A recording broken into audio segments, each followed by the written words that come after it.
This week has been a bad week for everybody who believes in the right to protest. And I do believe in the right to protest. I do so for one very good and very simple reason. Change has never happened by itself.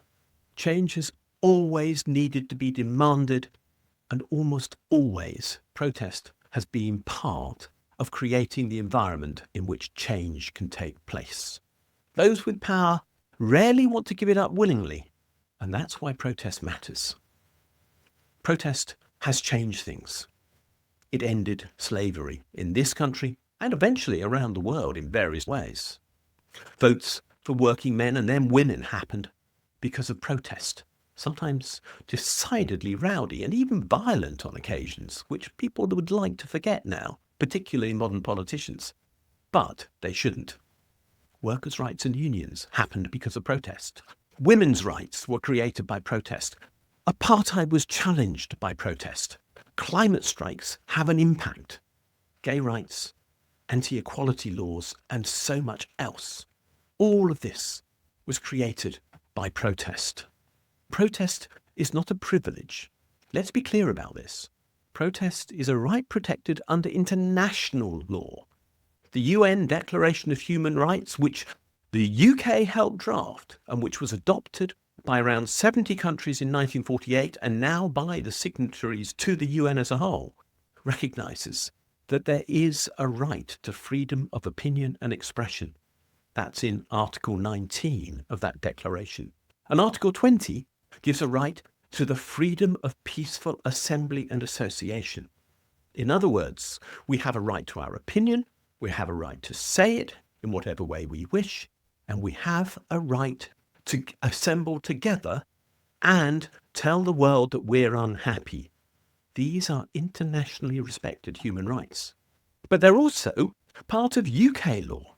The European Convention on Human Rights, obviously based upon the UN Declaration, was signed in 1950, and it eventually made its way into UK law after considerable hesitation on the part of conservative governments from 1979 to 1997. In 1998, it was a Labour government that enacted our human rights laws, and the Human Rights Act gives us the right to freedom of expression and a right of free assembly and association. In other words, those rights that we got in international law in 1948 were enshrined in UK law in 1998. We have a right to protest, but this is now being challenged around the globe and in the UK. We now need police consent to protest. We're not allowed to make too much noise, and if we do, we can be arrested. We are apparently only allowed to protest so long as we don't upset anybody. But that's the whole point of protest. Without upsetting someone, nothing has ever changed. New laws make it hard to march, strike, or even gather. Just walking slowly down the road can be an offence now. Those in power are living in fear of protest because they know it works. This protest requires that noise be made. Noise in all sorts of forms. In writing, in public, on video, and in the media. And it should be noticed, because the fact that we need to protest is because issues are being hidden by our media in far too many cases. And without protest, injustice therefore continues. So without protest, there is no pressure on those in power to act. And this is an essential part of democracy.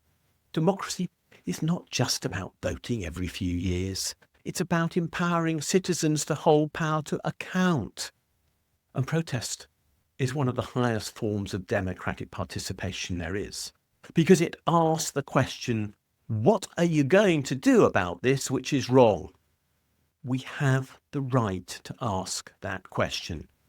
When Parliament is challenging that, when it is trying to treat people as being outside the law because they're asking reasonable questions, then there's something wrong with our democracy.